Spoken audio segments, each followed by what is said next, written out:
J'ai passé ces dernières années à explorer des lieux abandonnés par dizaines. Certains n'étaient que des villages, à l'état de ruines, mais d'autres endroits étaient encore remplis d'objets, de véritables capsules temporelles. Si pour les villages, il n'est souvent pas compliqué de saisir les causes de l'abandon, pour les autres lieux, il est toujours difficile de comprendre comment des gens peuvent tout laisser derrière eux, du jour au lendemain, et que rien ne soit fait pour sauver les souvenirs de ses habitants.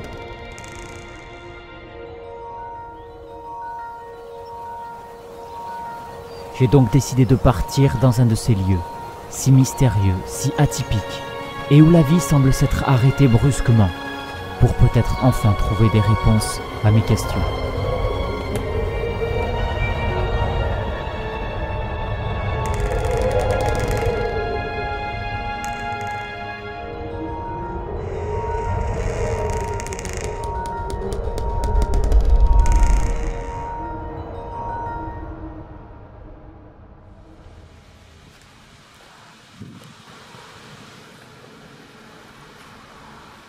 Bonjour à tous chers explorateurs et bienvenue dans cette nouvelle vidéo. Une vidéo qui s'annonce d'ores et déjà, vous le savez c'est mon mot favori, incroyable. Bon vous l'avez sans doute remarqué, derrière moi se trouve un lieu abandonné et pas n'importe lequel, puisqu'il s'agit d'un château gigantesque. Mais avant d'aller plus loin, je vais déjà demander à tous ceux qui ne sont pas abonnés à cette chaîne de cliquer sur le bouton s'abonner juste en dessous de la vidéo. Et vous pouvez également tous cliquer sur le bouton j'aime. Je sais qu'il y en a qui le font à chacune de mes vidéos, mais vraiment ça me soutient énormément et ça me fait vraiment plaisir à chaque fois.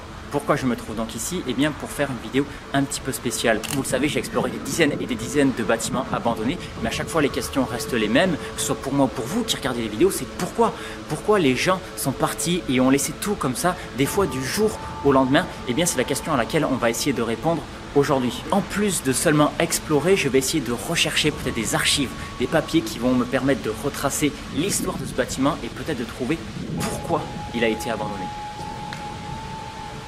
Allez, c'est parti, suivez-moi. Voici donc le premier bâtiment que nous allons explorer. Et tout autour, on a un immense parc avec des arbres magnifiques. C'est très très calme. On a regardez, avec le lampadaire, la route qui est envahie par la végétation. On a vraiment une ambiance post-apocalyptique. Alors regardez, c'est génial, on voit un bout du château derrière moi, on va y aller juste après. Mais alors pourquoi il y avait un aussi grand parc et pourquoi il y avait également des bâtiments annexes? Eh bien parce que pendant une période, ce lieu a accueilli des enfants. Et donc pour accueillir des enfants, il fallait notamment des infrastructures. Et c'est notamment pour ça qu'il y avait ces petits bâtiments. Allez, on va rentrer. Bon, on voit que ça a déjà été cassé de partout. Et on voit que c'est pas non plus abandonné depuis hier. Le plafond est en train de tomber en morceaux. Donc là on se retrouve sans doute dans l'accueil, là où les enfants devaient pouvoir se détendre, poser leurs affaires, tout simplement. Et puis juste derrière nous se trouvent des longs couloirs sombres. Je peux vous dire que si j'éteins la lumière, je me retrouve dans un noir complet. Il y a des pièces qui sont peut-être vides. Ah ben, c'est bien, ça met en confiance déjà. 666.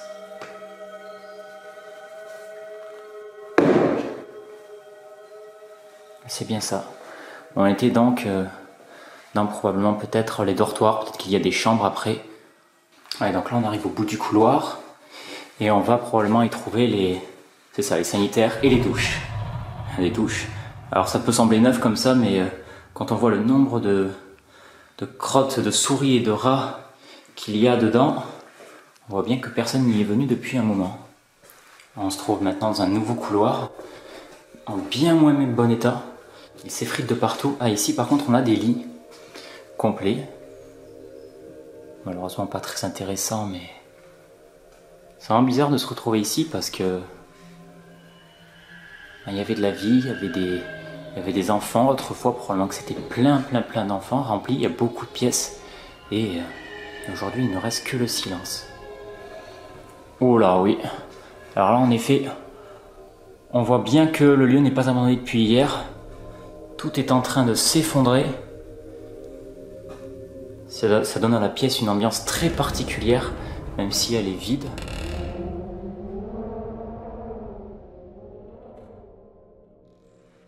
Imaginez-vous en tant qu'enfant, passer vos vacances dans un lieu comme celui-ci avec des camarades. J'imagine les jeux qu'il devait y avoir dans ce parc gigantesque. Ça devait être super. Malheureusement, c'est une époque bel et bien révolue.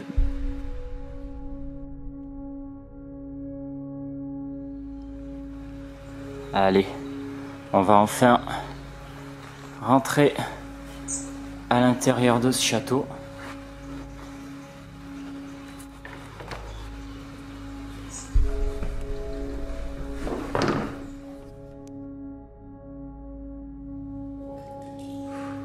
Ça fait vraiment bizarre de rentrer ici. Pourquoi ça fait bizarre? Eh bien parce que ce qu'il faut savoir, c'est que ce lieu, c'est un des premiers endroits que j'ai pu trouver quand j'ai commencé les explorations urbaines, l'exploration de lieux abandonnés, il y a peut-être 4 ans. Et bien malheureusement, aujourd'hui, le lieu n'est plus ce qu'il était à cette époque. Il a bien changé, il y a eu beaucoup de passages de pilleurs, de casseurs. Mais je pense qu'on peut encore filmer quelques restes de sa gloire passée parce que vous allez le voir, le château est quand même... il cache quelques surprises. Vous pouvez le voir. Vous pouvez le voir, le lieu est vraiment en mauvais état.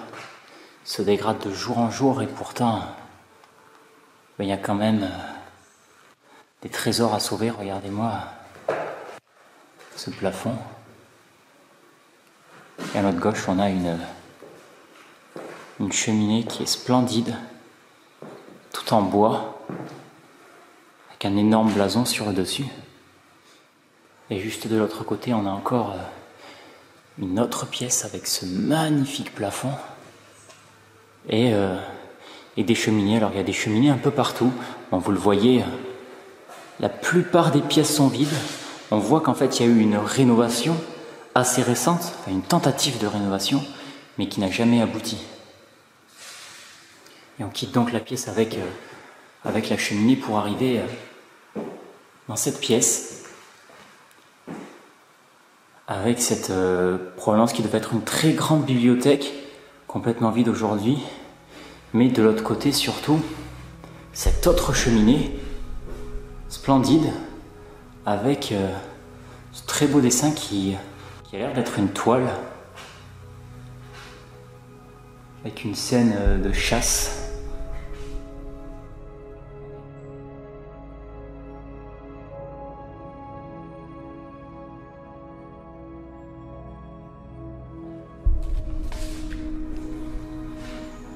Alors le meuble est malheureusement complètement vide, il ne reste plus rien. Et dans un des tiroirs, on trouve un mot. Ce mot qui est probablement des anciens propriétaires, regardez. On a à la fois en anglais et en français, avec un André, donc peut-être des Anglais, qui auraient racheté ce château pour en faire des rénovations. Je ne sais pas. Bon alors on est toujours au premier étage. On sort à peine de la pièce avec la bibliothèque et on arrive dans une partie beaucoup plus récente du château. On dirait je pense les cuisines. Ouais, c'est ça, regardez. Donc là où était faite probablement la nourriture pour tous les enfants qui étaient accueillis ici. Il y a tout le matériel, c'est assez dingue quand on y pense que tout soit laissé comme ça. Regardez ça, on a encore toute la vaisselle qui est entassée ici. On peut voir qu'il devait accueillir, je pense, beaucoup de monde. Et on a encore ici encore plus d'assiettes avec, regardez encore une fois, des mots en anglais. Ce qui voudrait dire que les propriétaires, enfin les derniers propriétaires étaient vraiment anglophones.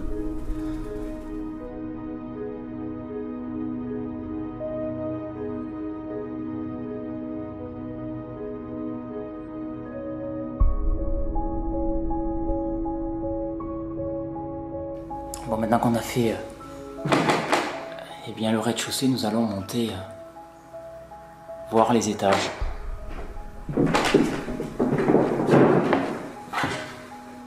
La cage d'escalier est vraiment imposante. On voit encore une fois qu'il y a des rénovations qui n'ont jamais été terminées. Mais il n'empêche, cette cage d'escalier est vraiment superbe. Et surtout, elle nous permet d'accéder à des balcons qui nous donnent une vue plutôt pas mal, quoi. Moi j'aimerais bien avoir la même chez moi.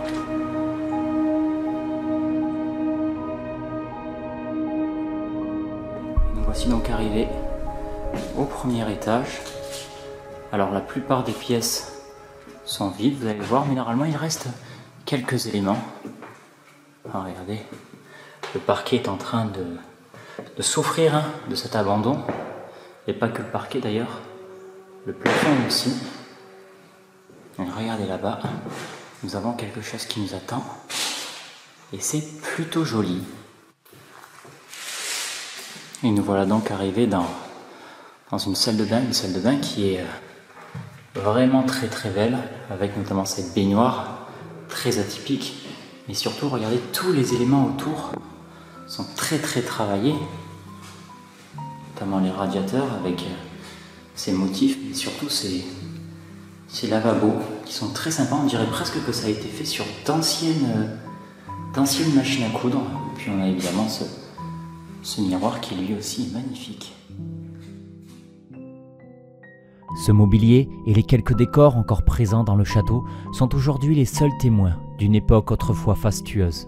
Si l'histoire de ce lieu est très ancienne, comme en témoigne le blason vieux d'un millénaire, l'édifice en lui-même ne fut construit que récemment. Une forteresse appartenant au seigneur d'une puissante famille existait déjà à cet emplacement au Moyen-Âge. Mais après être passé dans différentes mains, le domaine tomba au XIXe siècle dans celle d'un couple, dont la femme était terriblement avide de gloire et de pouvoir. Elle fit alors détruire complètement le château original pour en reconstruire un nouveau, encore plus impressionnant, s'inspirant de l'architecture de cette époque. La famille vivra alors ici d'une manière très luxueuse, invitant sans compter les plus grands personnages locaux et étrangers. Une vie qui était bien au-dessus de leurs moyens, puisque lorsque le mari mourra à la fin de la Première Guerre mondiale, la femme et ses enfants, complètement ruinés, seront obligés de déménager dans une minuscule maison, à quelques pas du domaine. Et c'est donc après cette période que le lieu fut transformé rapidement en un lieu d'accueil pour les enfants. En 1000 ans d'histoire, le château, bien que détruit, ne fut jamais abandonné, ni même inhabité. Et pourtant, depuis le début des années 2000, plus une seule trace d'activité n'apparaît, et aujourd'hui, les plafonds s'effritent, le sol se gondole et des champignons apparaissent même sur certains murs du château. Caché derrière une porte se trouve un petit escalier en bois menant vers le dernier étage. Peut-être y trouverai-je enfin des documents expliquant cet abandon brutal. Regardez ce qu'on découvre à cet étage. On découvre probablement l'une des pièces les plus intéressantes de ce château. La salle de billard avec un petit bar. Malheureusement, il y a beaucoup de choses qui ont été volées depuis autant d'années. Mais en tout cas, le billard est encore là, intact, et il reste encore quelques meubles. Mais cette partie du château, elle est aussi intéressante parce que vous le voyez, il y a beaucoup de papier par terre et je pense que c'est peut-être là qu'on va pouvoir trouver des indices sur la vie passée de ce château. Je m'étais pas trompé, il y a beaucoup de documents au sol et qui nous parlent notamment de la vie passée du château, qui nous proviennent donc que c'était une colonie de vacances. Un document qui date de 91, 81, je ne sais pas. Et en tout cas, on voit qu'on accueillait ici 119 enfants. Et 149 au total, donc il y avait peut-être, ça compte également le personnel. Regardez, on a des photos probablement du personnel, d'enfants qui sont issus du château, puisque regardez, ici on le reconnaît, c'est bien lui. Et regardez, ici on a encore plus de documents, mais qui sont par contre là bien plus anciens. Regardez, là on a la date de 1955, avec on dirait des livrets de compte. Ce sont tout simplement tous les menus de peut-être l'année 1955, voire plus. J'ai trouvé une chose qui va peut-être nous intéresser, un dossier qui se nomme rénovation. Il y a quasiment que des plans et on a notamment le plan de la totalité du domaine. Regardez, là c'est le premier bâtiment qu'on a fait avec les dortoirs, le B avec marqué bien château, et il nous reste ici ce bâtiment. Et j'espère qu'on y trouvera peut-être des réponses à nos questions. Mais avant de quitter le château, et notamment cette pièce, il nous reste une dernière chose à voir ici. Et elle se trouve tout là-haut. Oh, il fait chaud. Oh, il fait chaud, on se trouve quasiment au niveau du toit. Oh, la température doit être au moins de peut-être 40-50 degrés, je sais pas. C'est un vrai four, mais regardez ça. On arrive sur une tour d'observation à 360 degrés. Regardez, on avait même ici une table d'orientation avec tout le paysage alentour dessiné. Et on a notamment cette vue sur, bien sûr, les toits et sur le parc. C'est fou. Mais je vais pas rester là longtemps. C'est quand même assez fou. J'ai vu ça dans aucun château, même dans ceux que j'ai visités et qui n'étaient pas abandonnés. C'est assez fou de se dire que quelque chose comme ça soit abandonné, ne soit pas repris. J'y resterai bien plus longtemps, mais franchement, je peux vous dire qu'avec la température qu'il y fait et toutes les mouches qu'il y a autour de moi, il y a des centaines de mouches, je sais pas si ça s'entend à la caméra, c'est vraiment pas agréable et je vais vite redescendre en bas.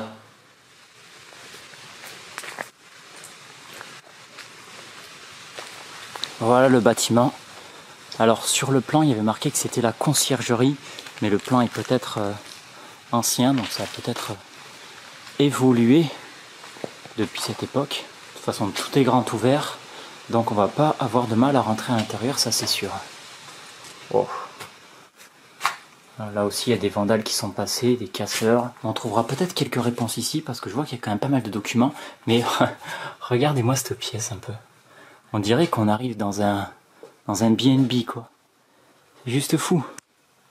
Bon, si on fait évidemment exclusion du frelon qui vole dans la pièce, de la vitre cassée, de la moisissure et des crottes de rats sur le lit, franchement, on n'est pas si mal. Hein. Alors, on a le salon et juste derrière nous, on a la cuisine qui est récente, hein, qui a été toute équipée, avec encore pas mal de vaisselle à l'intérieur. On dirait vraiment ici par contre que ça a été laissé du jour au lendemain quoi. Même encore de la nourriture ici. Ah, regardez ça. Ah, ça a vraiment été laissé du jour au lendemain. Je vous dis pas l'odeur par contre. Wow.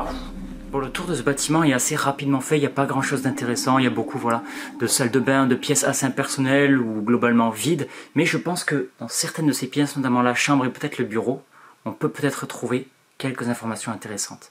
Et je vais y partir. Après avoir été un centre d'accueil pour enfants pendant plus de 80 ans, le domaine n'était plus aux normes et nécessitait une rénovation très coûteuse. Trop coûteuse pour les propriétaires, qui décident alors de vendre l'endroit à un riche entrepreneur anglais, qui souhaite transformer le lieu en un gîte de luxe. Il rénove alors la conciergerie, qui accueillera ses premiers clients au début des années 2000, et entame une campagne immense de travaux dans le château, important même du mobilier d'Angleterre. Malheureusement, il se rendra compte trop tard de son erreur. Sa vision était bien trop grande, et les travaux coûtent bien trop cher, plusieurs millions d'euros. On a dans ce classeur des dizaines et des dizaines de factures liées à la rénovation du domaine, et si on additionne tous les montants, c'est juste hallucinant. Pour couronner le tout, le gîte de la conciergerie connaît très peu de succès et fermera à peine 5 années plus tard.